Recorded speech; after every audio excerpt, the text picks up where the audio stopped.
हरियाणा के मुख्यमंत्री नायब सिंह करनाल में 75वें राज्य स्तरीय वन महोत्सव कार्यक्रम में शामिल हुए। सीएम ने पर्यावरण संरक्षण और प्रदूषण से बचाव के उद्देश्य से 2 महत्वाकांक्षी योजनाओं का शुभारंभ किया।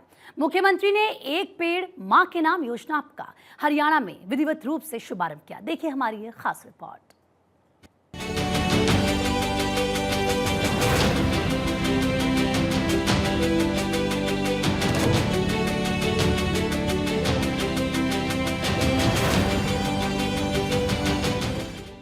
मुख्यमंत्री नायब सिंह ने शनिवार को करनाल में आयोजित 75वें राज्य स्तरीय वन महोत्सव कार्यक्रम में पर्यावरण संरक्षण और प्रदूषण से बचाव के उद्देश्य से 2 महत्वाकांक्षी योजनाओं का शुभारंभ किया। इसमें वन मित्र और एक पेड़ मां के नाम योजना शामिल है। पर्यावरण संरक्षण और प्रदूषण से बचाव के लिए 2 योजनाएं, वन मित्र और एक पेड़ मां के नाम योजना शामिल। सीएम नायब ने करनाल में ऑक्सीवन का उद्घाटन किया। 40 हेक्टेयर क्षेत्र में स्थापित किया जा रहा ऑक्सीवन 5 जून 2021 को हुआ था शिलान्यास। ऑक्सीवन में 9 प्रकार के वन विकसित किए जा रहे हैं।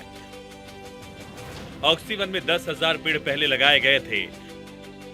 एक साथ 20,000 और पौधे लगाए गए। सीएम ने इस मौके पर वन विभाग द्वारा प्रकाशित 9 पुस्तकों का विमोचन भी किया।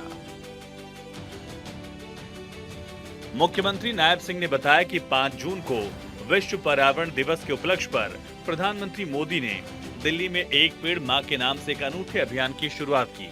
मुख्यमंत्री ने कहा, हरियाणा सरकार भी प्रधानमंत्री मोदी के मार्गदर्शन में प्रदेश को हरा भरा बनाकर प्रदूषण मुक्त करने के लिए कृत संकल्पित है।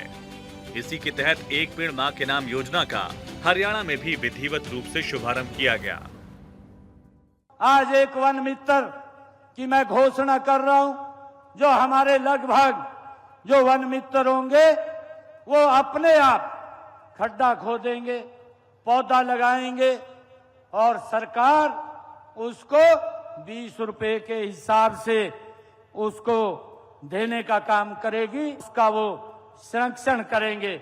और दूसरी परियोजना आज जो आदरणीय नरेंद्र मोदी जी ने 5 जून को इसका शुभारंभ किया था, एक पेड़ मां के नाम, आज मैं हरियाणा में भी इस योजना का शुभारंभ करता हूं।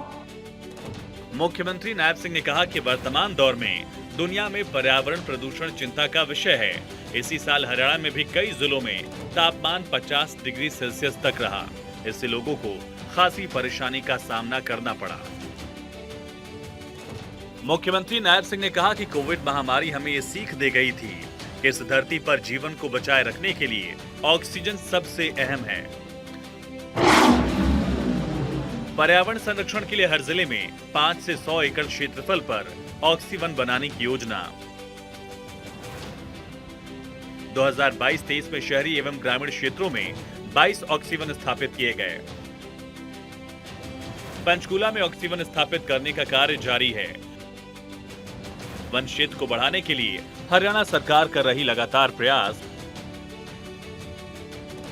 2023-24 में अरावली की पहाड़ियों पर पड़ने वाले क्षेत्रों को लेकर फैसला लिया गया। गुरुग्राम, नूह, रेवाड़ी और महेंद्रगढ़ जिले में 22,425 हेक्टेयर क्षेत्र सुरक्षित वन अधिसूचित किया गया। इस क्षेत्र के संरक्षण पर 6 करोड़ रुपए खर्च किए जा चुके हैं। धर्म क्षेत्र कुरुक्षेत्र की 48 कोस की परिधि में 134 तीर्थों में पंचवटी वाटिका बनाने की शुरुआत। ये तीर्थ जिला कुरुक्षेत्र, कैथल, करनाल और पानीपत में है। मुख्यमंत्री नायब सिंह ने कहा कि वन विभाग द्वारा पहले से लगे हुए और हर वर्ष होने वाले पौधारोपण की जियो टैगिंग ड्रोन द्वारा नियमित मैपिंग की जाएगी। 5 वर्ष तक हुई पौधों की ग्रोथ पर नजर रखी जाएगी ताकि हरियाणा में वन क्षेत्र को बढ़ाया जाए। सीएम ने कहा कि सरकार ने औषधीय पौधों के संरक्षण संवर्धन के लिए अलग अलग जिलों में हर्बल पार्क विकसित किए। मोरनी क्षेत्र में अंतर्राष्ट्रीय स्तर का औषधीय वन स्थापित किया गया है।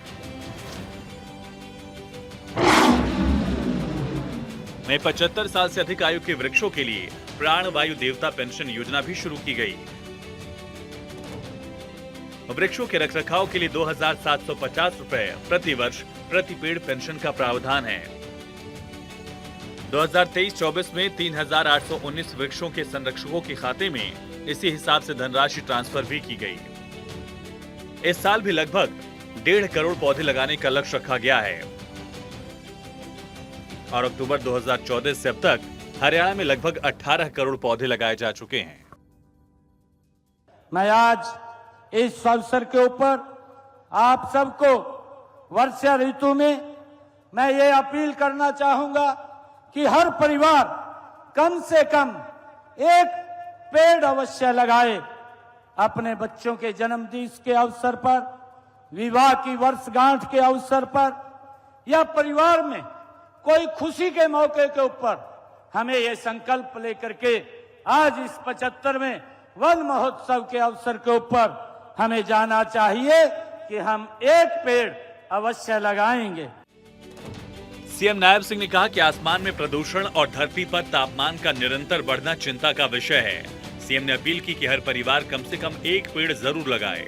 संकल्प लें कि अपने बच्चों के जन्म दिवस पर, विवाह की वर्षगांठ के मौके पर या किसी खुशी के मौके पर पेड़ लगाकर अपनी खुशी को यादगार बनाएंगे। भारत 24 के लिए चंडीगढ़ से डॉक्टर थानेश्वर शर्मा की रिपोर्ट।